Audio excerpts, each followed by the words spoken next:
Baca 100 kali. 100 kali. Nak tak baca sama-sama dan merasai bersama-sama kesan, kebaikan, kemanisan, apa perubahan yang berlaku immediately pada hari ini. Tak tunggu seminggu, tak tunggu 2 minggu. Hari ini juga kita akan dapat merasai kemanisan dan kesannya. Okey, dengarkan baik-baik apa yang saya cuba sampaikan ini. Masya Allah. Ini adalah hadis yang sahih daripada baginda yang kita rindui, Nabi Muhammad sallallahu alaihi wasallam. Nabi sangat berkehendakkan kebaikan untuk kita. Nabi sangat mahukan umatnya bahagia. Nabi sangat mahukan kita ini memiliki jiwa yang kental. Nabi sangat nak kita memiliki pemikiran yang jernih, tubuh badan yang sehat. Nabi sangat berkehendakkan untuk kebaikan demi kebaikan dalam hidup kita. Namun di sana Nabi minta kita buat sesuatu. Nabi minta kita beramal dengan satu amalan. Sebab tidak ada satu perkara, walaupun satu, ia datang bergolek. Takkan mesti ia berkaitan dengan usaha hamba, lalu Allah akan beri. Dan apa yang saya nak kongsikan ini, usaha yang sedikit, tetapi apa yang diberikan oleh Allah begitu besar, bahkan ia tidak mampu terfikirkan dengan fikiran kita, sahabat-sahabat, tuan-puan sekalian. Jadi yang saya nak kongsikan adalah satu zikir.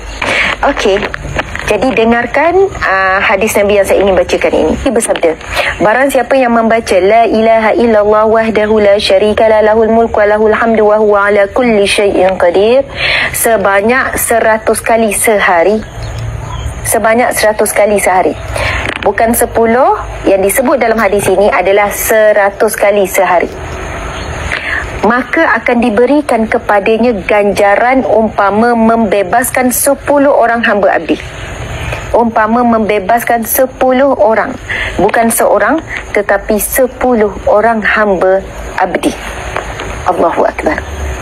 Dan akan diberikan 100 kebaikan pada hari tersebut, dan akan dilindungi oleh Allah daripada 100 keburukan, dan akan dilindungi daripada gangguan jin, syaitan, iblis dan segala makarnya.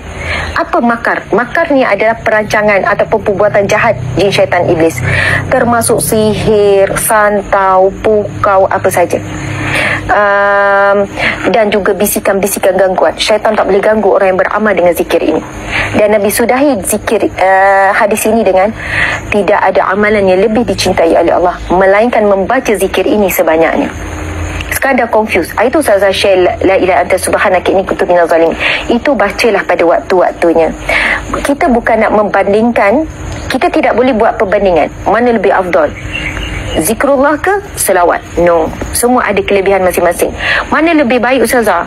Saya dah keliru banyak sangat ni, kan? Mana lebih afdal, la ilaha illallah ke zikir Ustazah Hajar tu, zikir rahmat ke zikir Nabi Yunus? Subhanallah, semua zikir itu ada kelebihan. Yang terbaik kalau kita boleh amalkan semua zikir, tetapi waktu yang berbeza. Boleh jadi lepas subuh kita amalkan zikir ni, lepas zuhur sekian, lepas asar sekian. Ataupun kita pandai-pandailah, apa pun berlaku di rumah, alhamdulillah saya kental, saya tak mudah sentam, saya jadi tenang, badan pun saya rasa sihat dan kuat, saya boleh buat kerja dengan baik. Anak pun alhamdulillah, sejak saya istiqamah dengan zikir, anak pun behave. Suasana sangat berbeza Ustazah. Memanglah, siapa yang mengingati Allah, Allah akan mengingatinya. Siapa yang melupakan Allah, Allah juga akan membiarkannya. Masya Allah. Sahabat-sahabat, muslimin muslimat mata Allah sekalian, dalam hadis yang lain Nabi bersabda, barang siapa yang membebaskan seorang hamba abdi, maka Allah akan membebaskan dirinya dan seluruh anggota badannya daripada api neraka Allah. Itu kalau bebas seorang hamba abdi. Dan sekarang hamba abdi sudah tidak ada.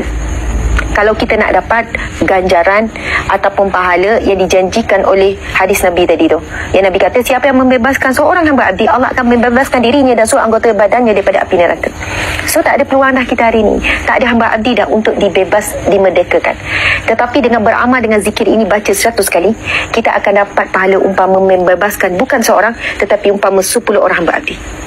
Tuan-puan sekalian, Allah akan berikan 100 kebaikan, Allah akan lindungi daripada 100 keburukan. Saya pernah berjumpa dengan seorang alim yang soleh, dan dia seorang perawat yang hebat. Lepas tu bila saya tanya, apa rawatan ramai orang hari ni sakit kerana sihir, kerana santau, kerana ni, dia pun kata dalam banyak kitab tib, kitab perubatan Nabi dan juga kitab syifa menuliskan baca zikir la ilaha illallah wahdahu la syarikalah yang kita sebutkan tadi tu 100 kali. Itu di antara pelerai ataupun yang akan memutuskan ikatan sihir dan sebagainya. Allahu Akbar, tuan-puan sekalian. Jadi kita nak baca zikir rahmat ini 100 kali. Are you ready? Semua bersedia tak? Dengan baca 100 kali ini, maka kita akan dapat 100 kebaikan dalam hari ini. Kita pun tak dapat nak list apakah kebaikan yang 100 itu.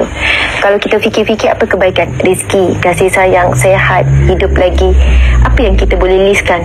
Kita mungkin tak mampu nak list 100 kebaikan yang kita nak. Tapi Allah Maha tahu apa yang kita perlu dan apa yang kita mahu. Kadang kita sendiri pun lupa dah apa yang kita mahu. Kita pernah sebut 2 minggu lepas apa yang kita nak. Kita pun dah lupa. Tapi Allah tidak lupa. Subhanallah. Dan Allah akan lindungi daripada 100 keburukan. Kisah saya, pengalaman saya sendiri dengan zikir ini sangat banyak. Biarlah rahsia antara saya dengan Allah, dan saya cerita pada orang sekeliling keajaiban bila beramal dengan zikir ini. Dalam waktu yang sukar, dalam waktu yang senang.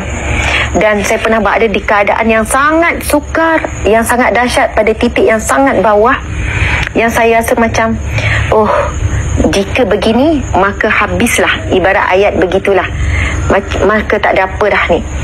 Lalu ketika itulah seorang orang alim ni beritahu ustazah, amalkan zikir ni, insya-Allah keburukan apa pun Allah akan selamatkan. Dan lepas habis, serah je kepada Allah Subhanahu Wa Taala.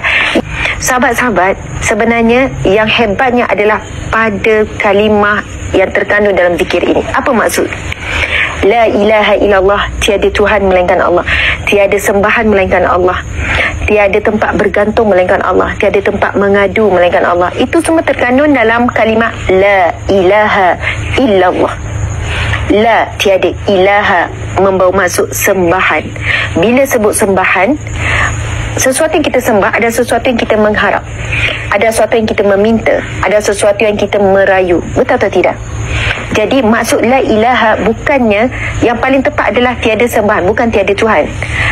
La ilaha illallah, tiada sembahan, tiada tempat bergantung, tiada tempat meminta, tiada tempat merayu, tiada tempat berdoa illallah, kecuali Allah. Wahdahu la syarikalah, dialah satu-satunya, tidak ada yang menyamainya. Lahul mulku, baginya segala pemilikan, dialah pemilik. Dia lahul mulku juga mau masuk, dialah baginya lah segala pemilikan dan baginya lah segala kuasa. Lahul mulku, kita juga dimilikinya.